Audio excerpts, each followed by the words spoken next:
Pagkatapos ng laban, nag-ready agad si Jinho para umalis. San ka na pupunta? Paano ang mga press? Fine, kunin mo ang sasakyan. Sumagot naman si Jinho na, traffic dahil sa bagyo. Mas mabilis kung tatakbo na lang pauwi. Ikaw na ang bahala sa kanila. Uuwi, tatakbo. Gago ka ba? 18 miles ang layo pa uwi sa inyo. At hindi niya na inabutan. Tumambad na sa kanya ang naghihintay ng mga media personnel. At nag-isip ang second na siya mismo ang gumawa sa leg injury niya. Naalala niya yung debut match ni Jinho na tinapos din niya laban sa isang right hook lang. Pasensya na bata. Siguro walang tao ang pwedeng makapagbigay ng challenge sa'yo sa laban.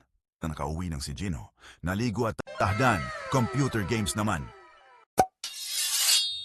Last Saber. Sa nakalipas na 10 taon, araw-araw naglalaro si Jinho ng Last Saber.